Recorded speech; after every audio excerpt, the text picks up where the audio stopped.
എന്ന് പറയുമ്പോ എനിക്ക് അത്ഭുതം തോന്നാറുണ്ട്. ഭാഗവതത്തില് 350 പരം അധ്യായങ്ങൾ 12 സ്കന്ധത്തിലൂടെ വിവരിച്ചതില് എവിടെയാ പറഞ്ഞിരിക്കുന്നത് അറ്റാച്ച്മെന്റ് പാടില്ല എന്ന്? ഭഗവാൻ കൃഷ്ണൻ അർജുനനോട് BC 3140 51.5 നൂറ്റാണ്ടുകൾക്ക് മുമ്പ് അർജുനനോട് പറഞ്ഞ ഭഗവത്ഗീതയിലെ 5-ാം അധ്യായത്തിലെ 7-ാമത്തെ ശ്ലോകത്തിൽ പറയുന്നു, യജ്ഞാർത്ഥാത് കർമ്മണോന്യത്ര ലോകോയം കർമ്മബന്ധനഃ തദർത്ഥം കർമ്മകൗന്ദേയ മുക്തസംഗഃ സമാചര. ബന്ധം പാടില്ല, അറ്റാച്ച്മെന്റ് പാടില്ല എന്നല്ല കൃഷ്ണൻ പറഞ്ഞിരിക്കുന്നത്, എന്നല്ല നമ്മുടെ പൂർവികർ പറഞ്ഞിരിക്കുന്നത്. ബോണ്ടേജ് പാടില്ല, ബന്ധനം പാടില്ല എന്നാ പറഞ്ഞിരിക്കുന്നത്. 7 ദിവസം ഭാഗവത സത്രത്തിൽ സപ്താഹം അല്ലെങ്കിൽ 10 ദിവസം കേൾക്കുന്നവര് ഒന്ന് വെറുതെ ചിന്തിക്കുക. ഗോപാലകൃഷ്ണന്റെ ഭാര്യയോട് അറ്റാച്ച്മെന്റ് ഇല്ല, എൻ്റെ മക്കളോട് ഞങ്ങൾക്ക് അറ്റാച്ച്മെന്റ് ഇല്ല, ഒരു ബാങ്കിലെ മാനേജർക്ക് ബാങ്കിലെ ജോലിക്കാരോട് അറ്റാച്ച്മെന്റ് ഇല്ല, കസ്റ്റമേഴ്സിനോട് അറ്റാച്ച്മെന്റ് ഇല്ല, ആ വീഡിയോ എടുക്കുന്ന ആ മനുഷ്യന് ഈ സദസ്സിനോട് അറ്റാച്ച്മെന്റ് ഇല്ല എന്ന് വിചാരിക്കാം. ഈ ഭാഗവത സപ്താഹം വായിക്കുന്ന വ്യക്തിക്ക് ഭാഗവതത്തോട് അറ്റാച്ച്മെന്റ് ഇല്ല എന്ന് വിചാരിക്കാം.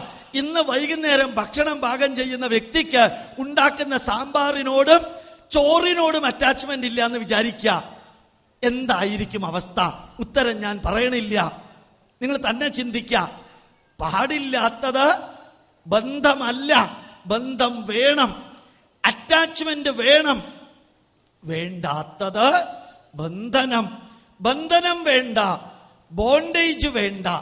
ഭാഗവതം നിങ്ങളോട് പറയുന്നത് ഇത്രയും ഉജ്ജ്വലമായ ഭാഗവതം മുഴുവനും കേട്ട് ശ്രീശുക ബ്രഹ്മർഷി കരഞ്ഞുകൊണ്ടിരുന്നപ്പോൾ പരീക്ഷിത്ത് മഹാരാജാവ് കരഞ്ഞുകൊണ്ടിരിക്കുമ്പോൾ ശ്രീശുക ബ്രഹ്മർഷി ചോദിച്ചു, അല്ലയോ മഹാരാജൻ, അങ്ങ് എന്തിനാ കരയുന്നത്? അതിന് പരീക്ഷിത്ത് ഉത്തരം പറഞ്ഞത്, 7 ദിവസമേ എനിക്ക് ആയുസ്സുണ്ടായിരുന്നുള്ളൂ, ആ 7 ദിവസവും തീരുന്നു.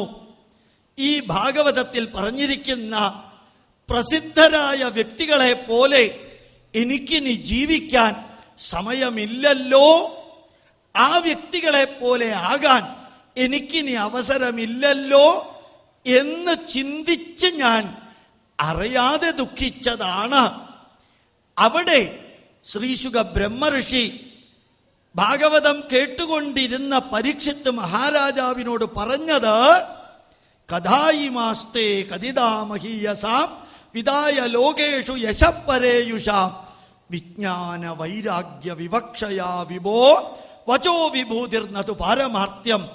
ലോകത്തിലെ 730 കോടി ജനതയ്ക്കും, ലോകത്തിലെ 730 കോടി ജനതയ്ക്കും, ഭാരതത്തിലെ 125 കോടി ജനതയ്ക്കും, കേരളത്തിലെ 3.65 കോടി ജനതയ്ക്കും ആപ്ലിക്കബിൾ ആയിട്ടുള്ള 2 വാക്കുകൾ അതിനകത്തുണ്ട്. 2 വാക്കുകൾ അതിനകത്തുണ്ട്. അതാണ് ഭാഗവത സന്ദേശം. വിജ്ഞാന വൈരാഗ്യ വിവക്ഷയാ വിഭോ. സയന്റിഫിക് ടെമ്പർ ഉണ്ടാവണം. ജ്ഞാനമല്ല, വിജ്ഞാനം. വിശേഷേണ യത് ജ്ഞാനം വർത്തതേ തത് ഏവ വിജ്ഞാനം.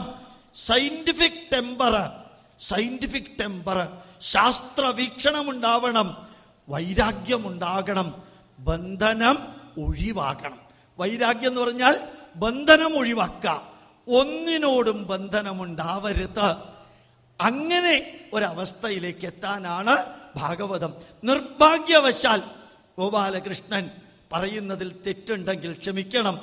നമ്മൾ ധരിച്ചത് ഭക്തി ഭക്തി ഭക്തി, ഗുരുവായൂരപ്പനെ പ്രാർത്ഥിക്കുക, നിങ്ങളുടെ എല്ലാ പാപവും ഗുരുവായൂരപ്പൻ പരിഹരിക്കും, നിങ്ങളുടെ എല്ലാ ദുഃഖവും ഗുരുവായൂരപ്പൻ പരിഹരിക്കുന്ന പറഞ്ഞത്. കൃഷ്ണൻ അത് പറഞ്ഞിട്ടില്ല. മാമേ വൈശ്യതി സത്യം ദേ പ്രതിജാനേ പ്രിയോസിമേ സർവധർമാൻ പരിത്യജ്യ മാമേകം ശരണം വ്രജ അഹം ത്വാ സർവപാപേഭ്യോ മോക്ഷയിഷ്യാമി മാ ശുച. അല്ലയോ പ്രിയപ്പെട്ട അർജുന, അർജുനൻ കൃഷ്ണന്റെ ബന്ധുവായിരുന്നു, സുഹൃത്തായിരുന്നു, എല്ലാമായിരുന്ന അർജുനന്റെ അടുത്ത് കൃഷ്ണൻ പറഞ്ഞില്ല, നിനക്ക് വേണ്ടി ഞാൻ യുദ്ധം ചെയ്യാം, നിന്റെ ശത്രുക്കളെ ഞാൻ നശിപ്പിക്കാം എന്ന് കൃഷ്ണൻ പറഞ്ഞില്ല. കൃഷ്ണൻ പറഞ്ഞത്, ക്ഷത്രിയനായ നിന്റെ ധർമ്മം മാം അനുസ്മരയുധ്യച, മാം അനുസ്മരയുധ്യച, എന്നെ സ്മരിച്ചുകൊണ്ട് നീ യുദ്ധം ചെയ്യുക. യുദ്ധത്തിൽ നിന്ന് മാറാൻ പറഞ്ഞിട്ടില്ല.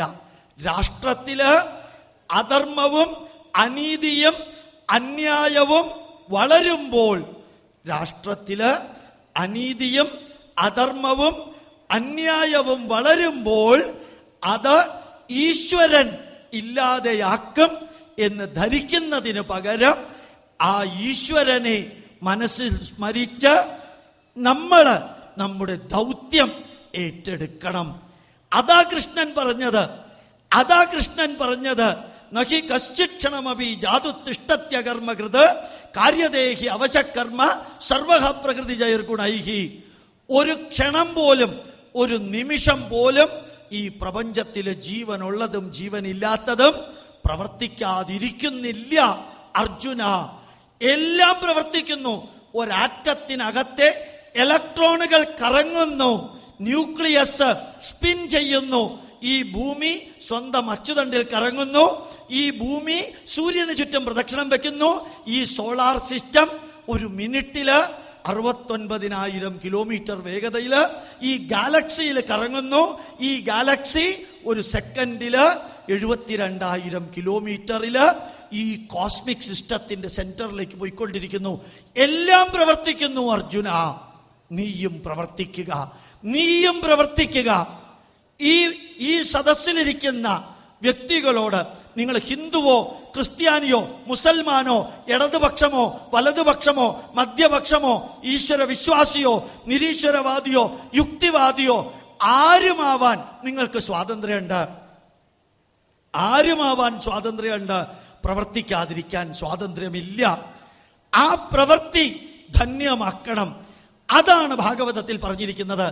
ഓരോന്നും നോക്കുക, ഓരോ കഥയും, അംബരീഷന്റെ കഥ എടുത്താലും അല്ലെങ്കിൽ പ്രാചീന ബർഹിസിന്റെ കഥ എടുത്താലും ധ്രുവന്റെ കഥ എടുത്താലും പ്രഹ്ലാദന്റെ കഥ എടുത്താലും ഭാഗവതത്തിലെ കഥകളെല്ലാം ആ കഥകളിൽ നിന്ന് സന്ദേശമെടുത്ത് എൻ്റെ മനസ്സിനകത്ത് ഇച്ഛാശക്തി ഉണ്ടാക്കാൻ, ആ വാക്ക് മറക്കരുത്, എൻ്റെ മനസ്സിനകത്ത് ഇച്ഛാശക്തി ഉണ്ടാക്കാൻ, എൻ്റെ തലച്ചോറിനകത്ത് ജ്ഞാനശക്തി ഉണ്ടാക്കാൻ, എൻ്റെ ശരീരത്തിനകത്ത് ക്രിയാശക്തി ഉണ്ടാക്കാൻ.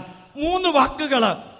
ഈ സദസ്സ് വിട്ട് പുറത്തേക്ക് പോകുന്ന ഈ സദസ്സിലുള്ള 10,000-ത്തിലധികം വരുന്ന എൻ്റെ കുടുംബാംഗങ്ങളോട് ഗോപാലകൃഷ്ണൻ തൊഴുകയോടെ പറയുന്നു, മനസ്സിനകത്ത് മരിക്കുന്നത് വരെ ഇച്ഛാശക്തി കൊണ്ട് നിറയ്ക്കുക. തലച്ചോറിനകത്ത് ജ്ഞാനശക്തി കൊണ്ട് നിറയ്ക്കുക.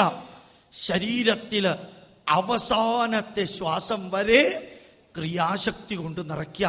കഠോപനിഷത്തില് ഒരു ഉജ്ജ്വലമായ സന്ദേശം, ഒരു ഉജ്ജ്വലമായ സന്ദേശം യമധർമ്മ രാജാവ് നചികേതസിന് പറഞ്ഞു കൊടുക്കുന്നുണ്ട്. ഉത്തിഷ്ഠത, ഉത്തിഷ്ഠത, ഗ്ലോറിയസ്ലി സ്റ്റാൻഡ് അപ്പ്. ആ വാക്ക് ഇപ്പൊ ബൈ ഹാർട്ട് ആക്കണം. ഉത്തിഷ്ഠത, ഗ്ലോറിയസ്ലി സ്റ്റാൻഡ് അപ്പ്. ചൈതന്യവത്തായിട്ട് എഴുന്നേറ്റ് നിൽക്കുക. മരണമെന്നുള്ളത് ജീവിതത്തിലുണ്ട്. ഒരു പ്രാവശ്യമേ മരണമുണ്ടാവാൻ പാടുള്ളൂ, പല പ്രാവശ്യം മരിക്കരുത്. ഷേക്സ്പിയറിന്റെ മച്ച് എഡോ എബൌട്ട് നത്തിങ് എന്നുള്ള അത് ഏതിലൊരു പുസ്തകത്തില് ഷേക്സ്പിയറിന്റെ പുസ്തകം നന്നായിട്ട് പറയുന്നുണ്ട്. A coward dies many times but a valorous man dies only once. A bold man dies only once. ധൈര്യശാലി ഒരിക്കലേ മരിക്കുന്നുള്ളൂ, ഭീരു പല പ്രാവശ്യം മരിക്കുന്നു. അതുകൊണ്ട് തന്നെ ആ ഇച്ഛാശക്തി മനസ്സിനകത്ത് ഉണ്ടാവണമെങ്കിൽ ഓർമ്മിക്കേണ്ട വാക്ക് ഉത്തിഷ്ഠത. ഉത്തിഷ്ഠത. ആ ജ്ഞാനശക്തി തലയിൽ ഉണ്ടാവാൻ ഓർമ്മിക്കേണ്ട വാക്ക് ജാഗ്രത. ജാഗ്രത എന്ന വാക്കിന്റെ അർത്ഥം ജഗത്തിലാണ് നിലനിൽക്കുന്നതെന്ന ബോധമുണ്ടാവുക. ജഗത്തിൽ നിലനിൽക്കുന്നു എന്ന വാക്കിന്റെ അർത്ഥം ജനിച്ച് നിലനിന്ന് ഇല്ലാതെയാവുന്ന അവസ്ഥയാണ് ജഗത്ത്. ആ ജഗത്തിലാണ് ഞാനും നിങ്ങളും നിലനിൽക്കുന്നത്. എത്ര വയസ്സായെങ്കിലും ലോകത്തിന് വേണ്ടി ജീവിച്ച ജസ്റ്റിസ് കൃഷ്ണയ്യരും മരിച്ചു, EMS മരിച്ചു, കെ കരുണാകരനും മരിച്ചു, സോക്രട്ടീസും മരിച്ചു, ശ്രീകൃഷ്ണനും ശ്രീരാമനും വാൽമീകിയും വ്യാസനും ഋഷിവര്യന്മാരും ഈ ലോകത്തോട് യാത്ര പറഞ്ഞു പോയതുപോലെ എന്റെ മുമ്പിലുള്ള ഒരൊറ്റ വ്യക്തിയും അടുത്ത നൂറ്റാണ്ടിൽ ഈ ദിവസം ഈ ഭൂമിയിൽ ഉണ്ടാവില്ല. ഒരൊറ്റ വ്യക്തിയും അടുത്ത നൂറ്റാണ്ടിൽ ഈ ദിവസം ഉണ്ടാവില്ല. So remember that we are not permanent here. ജാഗ്രത. പ്രാപ്യ വരാൻ നിബോധത. പ്രാപ്യ വരാൻ നിബോധത. Acquire knowledge from the scholars and enlighten yourself. അറിവുള്ളവരിൽ നിന്ന് അറിവ് സ്വീകരിച്ചുകൊണ്ട് അനുനിമിഷം വളരുക, ഉയരുക, ഉണരുക. വളരുക, ഉയരുക, ഉണരുക. ഉത്തിഷ്ഠത. Gloriously stand up. ജാഗ്രത. Be aware that you are not permanent here. പ്രാപ്യ വരാൻ നിബോധത. Acquire knowledge. അറിവുള്ളവരിൽ നിന്ന് അറിവ് നേടി പ്രബുദ്ധരായിക്കൊണ്ടേയിരിക്കുക. അപ്പോൾ മനസ്സ് ബാഡ് മൈൻഡ് ഗുഡ് മൈൻഡ് ആവും. ബാഡ് തോട്ട്സ് ഗുഡ് തോട്ട്സ് ആകും. ബാഡ് ആക്ഷൻ ഗുഡ് ആക്ഷൻ ആകും. ബാഡ് റിസൾട്ട് ഗുഡ് റിസൾട്ടും ബാഡ് റിവാർഡ് ഗുഡ് റിവാർഡും ആകാൻ കഥകൾ കൊണ്ട് നിറച്ചിരിക്കുന്നു 18 പുരാണങ്ങളും 18 ഉപപുരാണങ്ങളും. ആ ലെവലിൽ നിന്ന് നമുക്ക് ഒന്നുയരാൻ സാധിച്ചാൽ, സാധാരണഗതിയിൽ ഞാൻ പറയാറുണ്ട്, ഒരു ക്രിസ്ത്യാനി 4ാം ക്ലാസ്സേ പഠിച്ചിട്ടുള്ളൂ എങ്കിലും 10 PhD IAS എത്ര വരെ പഠിച്ചിട്ടുണ്ടെങ്കിലും ഒന്നും പഠിച്ചിട്ടില്ലെങ്കിലും അദ്ദേഹത്തിന് വായിക്കേണ്ടത് ഒരു പുസ്തകം മാത്രമേ ഉള്ളൂ. അതേപോലെ ഒരു പുസ്തകമേ ഉള്ളൂ. മുസ്ലിങ്ങൾക്കും ഹിന്ദുക്കൾക്ക് അതല്ല. ഏറ്റവും ലോവർ ലെവലിൽ ഇരിക്കുന്ന വ്യക്തിയുടെ മനസ്സിനെ മാറ്റാൻ കഥകളിലൂടെ നമ്മുടെ പുരാണങ്ങൾ കേൾപ്പിക്കാം. ആ ലെവലിൽ നിന്ന് നമ്മൾ ഉയർന്നാൽ മഹാഭാരതത്തിലേക്ക് എത്താം. അവിടെ 60,000 ശ്ലോകങ്ങള്, മഹാഭാരതത്തിലെ 60,000 ശ്ലോകങ്ങള് കീരിയുടെയും പാമ്പിന്റെയും കഴുതയുടെയും പുലിയുടെയും കാക്കയുടെയും മൂങ്ങയുടെയും കഥകളും 65,000 ശ്ലോകങ്ങള് പാണ്ഡവരുടെയും കൗരവരുടെയും അവരുടെ കൂടെ ഉണ്ടായിരുന്നവരുടെയും ജീവിതാനുഭവങ്ങളുമാണ്. അപ്പൊ കഥകൾ കേട്ട് മനസ്സിൽ മാറ്റം വരുത്തേണ്ട ലെവലിലിരിക്കുന്നവർക്ക് പുരാണങ്ങളിലൂടെ മുമ്പോട്ട് പോവുക. അവിടെ നിൽക്കരുത്. അതിൽ നിന്നൊന്ന് മുകളിലേക്ക് വന്നാൽ കഥകളും അനുഭവങ്ങളുമുള്ള മഹാഭാരതത്തിലേക്ക്, അതിൽ നിന്നൊരു ലെവല് മുമ്പിലേക്ക് വന്നാൽ പിന്നെയാണ് വാൽമീകി രാമായണം. അതാണ് ഇന്നത്തെ വിഷയം. അതാണ് ഇന്നത്തെ വിഷയം, വാൽമീകി രാമായണം. ആ വാൽമീകി തന്നെ ജീവിതത്തിൽ മാറ്റം വരുത്തി കാണിച്ച വ്യക്തിയാണ്. അതാണ് വാൽമീകിയുടെ പ്രത്യേകത. വേദവ്യാസൻ ജന്മനാൽ നല്ല വഴിയിലൂടെ കടന്ന ആളാണ്. അതുപോലെ വസിഷ്ഠനും ജന്മനാൽ നല്ല വഴിയിലൂടെ കടന്ന ആളാണ്. ശ്രീശുക ബ്രഹ്മർഷിയും ബൈ ബർത്ത് തന്നെ അവര് പണ്ഡിതന്മാരായിരുന്നു. വാൽമീകി അങ്ങനെ ആയിരുന്നില്ല, ഒരു കാട്ടാളനായിരുന്നു. രത്നാകരൻ, ആ രത്നാകരൻ എന്ന കാട്ടാളൻ സ്വയം ഒരു ചോദ്യത്തിന്റെ മുമ്പില് പതറിപ്പോയി. അറിയണം നിങ്ങള്, ഇത് നിങ്ങൾക്കറിയാം. ഒരു ചോദ്യം, ആ ചോദ്യമാണ് രത്നാകരനെ വാൽമീകിയാക്കി മാറ്റിയത്. നീ ചെയ്യുന്ന കർമ്മബലം നീ തന്നെ അനുഭവിക്കുമെന്ന് നിനക്കറിയാമോ എന്നൊരു ചോദ്യം. ആ ചോദ്യമാണ് നിങ്ങളോട് ചോദിക്കാനുള്ളത്. അതേ ചോദ്യം നിങ്ങൾ ചെയ്യുന്നത് അത് എറണാകുളത്തെ മറൈൻ ഡ്രൈവിലാണെങ്കിലും കോഴിക്കോടെ തെരുവീതികളിലാണെങ്കിലും തിരുവനന്തപുരത്തെ കൈരളി തിയേറ്ററിന്റെ മുമ്പിലാണെങ്കിലും നീ ചെയ്യുന്ന കർമ്മത്തിന്റെ ബലം മക്കളെ നീ അറിയുന്നുണ്ടോ എന്നൊന്ന് ചോദിക്കാം. എല്ലാ മന്ത്രിമാരോടും ചോദിക്കാനുള്ളതാണ്, എല്ലാ MLA-മാരോടും ചോദിക്കാനുള്ളതാണ്, സൂരജിനോടും ചോദിക്കാനുള്ളതാണ്, എല്ലാവരോടും ചോദിക്കാനുള്ളതാണ്. For every action there is an equal and opposite reaction.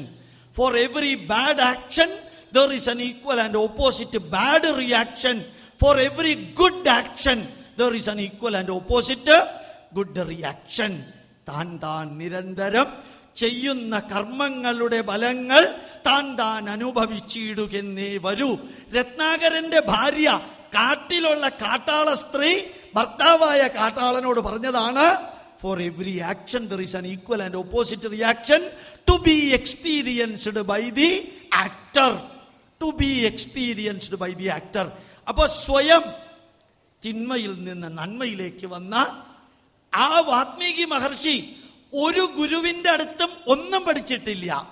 അതാണ് വാൽമീകിയുടെ പ്രത്യേകത. ഒരു ഗുരുവിന്റെ അടുത്തും പഠിച്ചിട്ടില്ല.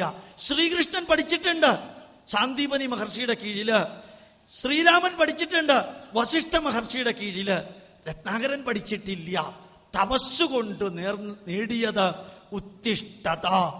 ആ gloriously standing up could be undertaken by Ratnakaran. അവിടെയാണ് രത്നാകരൻ അസതോമാ സദ്ഗമയ, രത്നാകരന് തമസോമാ ജ്യോതിർഗമയ, രത്നാകരന് മൃത്യോർമ അമൃതം ഗമയ. അശാന്തിയിൽ നിന്ന് ശാന്തിയിലേക്ക് വരാൻ സാധിച്ചു. ആ രത്നാകരൻ തമസാ നദീതീരത്തേക്ക് കുളിക്കാൻ പോകുമ്പോ, ഭരദ്വാജന്റെ കൂട്ടത്തിൽ കുളിക്കാൻ പോകുമ്പോ, 2 പക്ഷികളിൽ ഒരെണ്ണത്തിനെ വേടൻ അമ്പെയ്ത് താഴെ ഇടുന്നത് കണ്ടു. ആ ദുഃഖമാണ്, ശോകമാണ് ശ്ലോകമായി മാറിയത്. ശോകമാണ് ശ്ലോകമായി മാറിയത്. എനിക്ക് തോന്നാറുണ്ട്, നിങ്ങളുടെയും എന്റെയും എല്ലാം ജീവിതത്തിൽ ചിലപ്പോ ദുഃഖമുണ്ടാവുന്നത്, പ്രശ്നങ്ങൾ ഉണ്ടാവുന്നത്, വേദനയുണ്ടാവുന്നത്, നിസ്സഹായ അവസ്ഥയുണ്ടാകുന്നത് നമ്മളെ ആടിമുടി മാറ്റാൻ സഹായിക്കും. ആടിമുടി നമ്മളെ മാറ്റാൻ സാധിക്കും. കുന്തി മാതാവിനോട് ശ്രീകൃഷ്ണൻ ചോദിച്ചു, അമ്മയ്ക്ക് എന്ത് വരമാണ് വേണ്ടത്? അപ്പൊ ഞാൻ അവിടെ ഉണ്ടായിരുന്നു. ആ കുന്തി മാതാവ് തിരിച്ചു പറഞ്ഞത്, ജീവിതത്തിൽ എന്നും ദുഃഖം വേണം കൃഷ്ണ എന്നല്ല. അല്ല, അത് തെറ്റായിട്ട് പറയാം. ജീവിതത്തിൽ എന്നും പ്രശ്നങ്ങൾ വേണം കൃഷ്ണ എന്നാ പറഞ്ഞത്. ജീവിതത്തിൽ ദുഃഖം വേണമെന്നല്ല കുന്തി ചോദിച്ചത്. ജീവിതത്തിൽ എന്നും പ്രശ്നങ്ങൾ വേണം, എങ്കിൽ മാത്രമേ പ്രശ്ന പരിഹാരത്തെ കുറിച്ച് ചിന്തിച്ച് നിന്നെ മനസ്സിൽ നിലനിർത്താൻ സാധിക്കുള്ളൂ.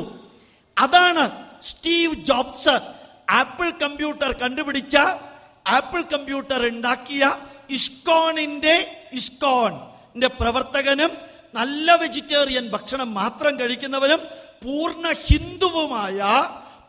ഹിന്ദുവുമായ സ്റ്റീവ് ജോബ്സ് എന്നും സഹപ്രവർത്തകരോട് പറഞ്ഞു, you should have problem every minute. എല്ലാ നിമിഷവും നിങ്ങൾക്ക് പ്രശ്നം ഉണ്ടാവണം, എങ്കിലേ നിങ്ങളുടെ തലച്ചോറിനകത്ത് ജ്ഞാനശക്തി ഉണ്ടാവുള്ളൂ, മനസ്സിനകത്ത് ഇച്ഛാശക്തി ഉണ്ടാവുള്ളൂ, ശരീരത്തിനകത്ത് ക്രിയാശക്തി ഉണ്ടാവുള്ളൂ. മനസ്സിൽ ഇച്ഛാശക്തിയും തലച്ചോറിലെ ജ്ഞാനശക്തിയും ശരീരത്തിൽ ക്രിയാശക്തിയും ഉണ്ടാവണമെങ്കിൽ പ്രശ്നങ്ങൾ വേണം. ആ പ്രശ്നമാണ് വാൽമീകിയെ 24,000 ശ്ലോകങ്ങൾ, ഗായത്രി മന്ത്രത്തില് 24 അക്ഷരം, ആ 24 അക്ഷരങ്ങളിൽ ആരംഭിക്കുന്ന 24,000 ശ്ലോകങ്ങൾ എഴുതാൻ വാൽമീകി മഹർഷിക്ക് പ്രചോദനം ലഭിച്ചത് ഈ ദുഃഖപൂർണമായ സംഭവം. അവിടെ മുതൽ ആരംഭിക്കുന്നു രാമായണം. രാമായണം കേൾക്കണം, പഠിക്കണം. നിങ്ങളുടെ പാപം രാമന്റെ തലയിൽ വെക്കാനല്ല രാമായണം പഠിക്കേണ്ടത്. ഒരാളുടെ വിശപ്പ് ട്രാൻസ്ഫറബിൾ അല്ല, ഒരാളുടെ ദാഹം ട്രാൻസ്ഫറബിൾ അല്ല. KSRTC ടിക്കറ്റും ട്രാൻസ്ഫറബിൾ അല്ല. പിന്നെ എങ്ങനെയാ എന്റെ പാപം യേശുക്രിസ്തു ഏറ്റെടുക്കുന്നത്? എന്റെ പാപം എങ്ങനെയാ ശ്രീരാമൻ ഏറ്റെടുക്കുന്നത്? അസംഭാവ്യം. അങ്ങനെ ആയിരുന്നെങ്കിൽ പൂജപ്പുര സെൻട്രൽ ജയിലിലുള്ളവരെ അവരുടെ പാപം മൊത്തം ഏറ്റെടുത്ത് ജസ്റ്റിസ് കൃഷ്ണയ്യരെ തൂക്കിലേറ്റിയാൽ മതിയായിരുന്നു. അതല്ല വേണ്ടത്. പാപമില്ലാത്തവനായിട്ട് ജീവിക്കുക. ശൃണ്വന്തു വിശ്വേ അമൃതസ്യ പുത്ര, അമരത്വത്തിന്റെ പുത്രനാകാൻ വാൽമീകിക്ക് സാധിച്ചത് മുതൽക്ക് രാമനെ കുറിച്ച് എഴുതാൻ വാൽമീകിക്ക് സാധിച്ചു. അത് ആരംഭിക്കുന്നത് തന്നെ ദശരഥൻ ശ്രവണകുമാരനെ അമ്പെയ്യുന്നു. എന്തിനാ അമ്പെയ്തത്?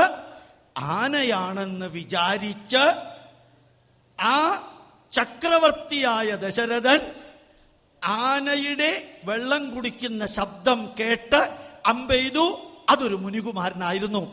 2 കാര്യം എൻ്റെ മുമ്പിലുള്ളവര് ഇന്നത്തെ ജീവിതത്തിൽ പകർത്താനായിട്ട് ഇതിൽ നിന്ന് മനസ്സിലാക്കണം. 1, ചക്രവർത്തിയായ ദശരഥൻ അറിയാം സൂര്യൻ അസ്തമിച്ചാല് വേട്ടയാടലിന് പോകാൻ പാടില്ല, ഹണ്ടിങ്ങിന് പോകാൻ പാടില്ല സൂര്യൻ അസ്തമിച്ചാൽ. ആ ധർമ്മ നിയമം ദശരഥൻ തെറ്റിച്ചു. എത്ര വലിയവനാണെങ്കിലും അവനവൻ അനുഷ്ഠിക്കേണ്ട ധാർമ്മിക നിയമങ്ങൾ തെറ്റിക്കുമ്പോഴാണ് മുഖ്യമന്ത്രി ആയാലും അതിൽ താഴെ ഉള്ളവരായാലും പ്രതിപക്ഷ നേതാവായാലും ഭരണപക്ഷ നേതാവായാലും പ്രശ്നം വരുന്നത്. അവനവൻ ചെയ്യേണ്ട ധാർമ്മികത വ്യതിചലിക്കുമ്പോഴാണ്. ദശരഥൻ എന്ന ചക്രവർത്തി ഒരിക്കലും ധാർമ്മിക മാർഗത്തിൽ നിന്ന് വ്യതിചലിച്ച് സൂര്യൻ അസ്തമിച്ചതിന് ശേഷം വേട്ടയാടാനായിട്ട് അമ്പയക്കരുതായിരുന്നു. മാത്രല്ല മറ്റൊന്നുകൂടി പറ്റി. ആനയെ വേട്ടയാടാൻ പെർമിഷൻ ഇല്ല. എന്നിട്ടും ദശരഥൻ അത് ചെയ്തു, ആനയാണെന്ന് വിചാരിച്ച്. അപ്പൊ 2ാമത്തെ തെറ്റ് ചെയ്തു. 3ാമത്തേത് 16 വർഷം ദശരഥൻ ഈ ശബ്ദശാസ്ത്രം പഠിച്ച ആളാണ്. ദശരഥൻ ശബ്ദശാസ്ത്രം 16 വർഷം പഠിച്ച ആളാണ്. ശബ്ദശാസ്ത്രം എന്ന് പറഞ്ഞാൽ നിങ്ങൾക്ക് മനസ്സിലാക്കാൻ എളുപ്പം, യോദ്ധ എന്ന സിനിമയില് മോഹൻലാല് ആ റെംബോച്ചയെ രക്ഷിക്കാൻ വേണ്ടി കണ്ണില് ഏതെങ്കിലും വിധത്തിലുള്ള പൊടി വീണാലും ചെവി കൊണ്ട് ശബ്ദം കേട്ട് കാര്യങ്ങൾ മനസ്സിലാക്കാൻ കപ്പാസിറ്റി ഉള്ളവനായി തീരലാണ് ശബ്ദശാസ്ത്രം. അതില് ബെസ്റ്റ് നോളജ് ഉള്ള ആളാണ് ദശരഥൻ. അത്രയും അറിവുള്ള ദശരഥന് പോലും ആന വെള്ളം കുടിക്കുന്ന ശബ്ദവും ഒരു കുടത്തിൽ വെള്ളം നിറയുന്ന ശബ്ദവും തമ്മിൽ തിരിച്ചറിയാൻ പറ്റാതെ പോയി. രാമായണം ആരംഭിക്കുന്നത് 3 തെറ്റുകളില്. രാമായണം ആരംഭിക്കുന്നത് 3 തെറ്റ്. 1, ദശരഥൻ അസമയത്ത് അമ്പെയ്തു. 2, ആനയെ അമ്പെയ്തു. 3, താൻ പഠിച്ച വിദ്യയില് അമിത ആവേശവും ആത്മവിശ്വാസവും കൊണ്ട് ശബ്ദം എവിടെ നിന്ന് വന്നു എന്ന് മാത്രം നോക്കി ഏത് ശബ്ദമാണെന്ന് പോലും തിരിച്ചറിയാതെ അമ്പെയ്തു. ആ മുനികുമാരൻ മരിച്ചു. മുനികുമാരന്റെ അച്ഛനും അമ്മയും ദശരഥനെ ശപിച്ചു, നീയും പുത്രദുഃഖം കൊണ്ട് തന്നെ മരിക്കും. ഓർമ്മിക്ക, എന്റെ മുമ്പിലിരിക്കുന്ന കുടുംബാംഗങ്ങൾ ഓർമ്മിക്ക, ഒരിക്കൽ നിങ്ങൾ തെറ്റ് ചെയ്താൽ, ഒരിക്കൽ അബദ്ധം പറ്റിയാൽ അതിൽ നിന്ന് ഊരി പുറത്തേക്ക് വരല് പലപ്പോഴും ബുദ്ധിമുട്ടായിരിക്കും. കൊല്ലത്തുകാരൻ ബ്രിട്ടാനിയ ബിസ്ക്കറ്റിന്റെ സമുന്നത നേതാവ് 25,000 കോടി രൂപയുടെ സ്വത്തുള്ള രാജൻ പിള്ള തിഹാർ ജയിലില് 1 ഗ്ലാസ് വെള്ളം പോലും കുടിക്കാൻ പറ്റാതെയാണ് മരിച്ചത്.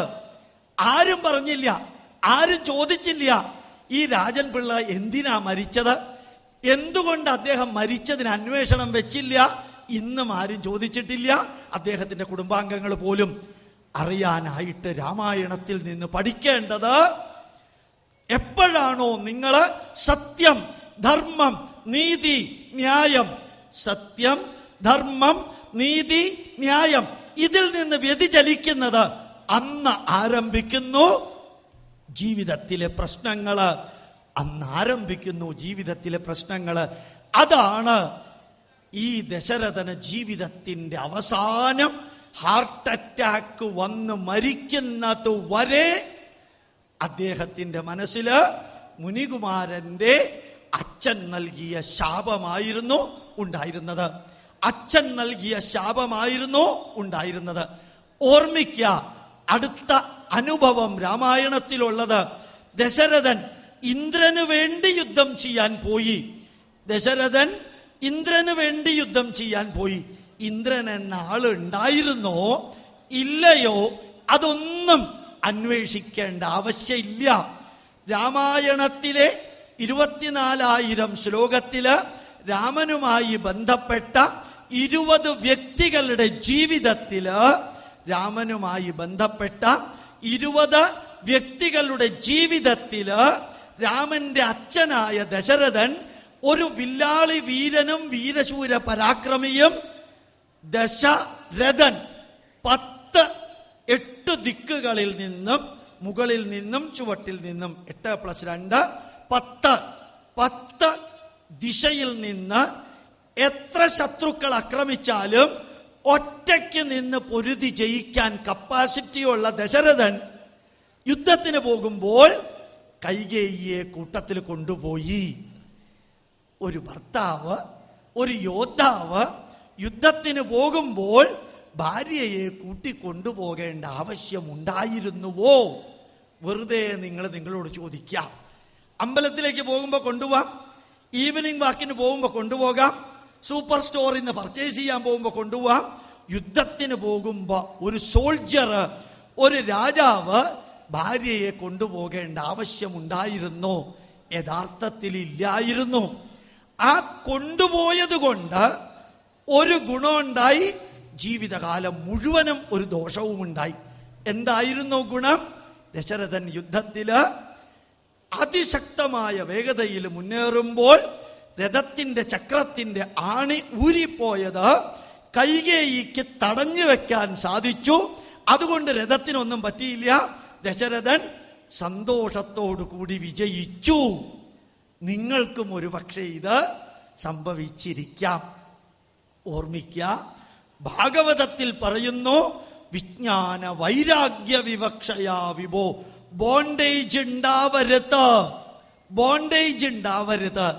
കൈകേയി ദശരഥനെ യുദ്ധക്കളത്തില് ജയിപ്പിച്ച ആ ബന്ധനത്തിൽപ്പെട്ട് ഭാര്യ ഭർത്താവിന് വേണ്ടി ചെയ്ത ഒരു നന്മ മാത്രമാണത്. അത് ഭാര്യയുടെ ധർമ്മമാണ്. ഭർത്താവിനെ ദുഃഖത്തിലും ഭാര്യയുടെ ദുഃഖത്തിലും ഭർത്താവും പരസ്പരം സഹായിക്കുക എന്നുള്ളത് അവരുടെ ധർമ്മം മാത്രമാണ് കൈകേയി ചെയ്തത് എന്ന് വിചാരിച്ച് കൈകേയിയെ ഒന്ന് അഭിനന്ദിച്ചാൽ മതിയായിരുന്നു. പകരം ആ സന്തോഷത്തിന്റെ ഉത്തുംഗ ശൃംഗത്തിൽ കയറി കൈകേയിക്ക് 2 വരം കൊടുത്തു. ഞാൻ നിങ്ങളോട് പറയുന്നു, രാമായണം നമ്മളെ പഠിപ്പിക്കുന്നു, സന്തോഷത്തിന്റെ, ആവേശത്തിന്റെ, വിജയത്തിമർപ്പിന്റെ ആ ജ്വാലയില് അറിയാതെ നിങ്ങള് ആർക്കെങ്കിലും എന്തെങ്കിലും വാഗ്ദാനം ചെയ്യരുത്. ഒരാൾക്കും ആവശ്യമില്ലാതെ ഒരാൾക്കും ഒന്നും വാഗ്ദാനം ചെയ്യരുത്. അത് ദശരഥൻ ചെയ്തു. ആ കൈകേയി ദശരഥനോട് പറഞ്ഞു, ഇപ്പൊ എനിക്ക് വേണ്ട, പിന്നെ ഞാൻ എടുത്തോളാം.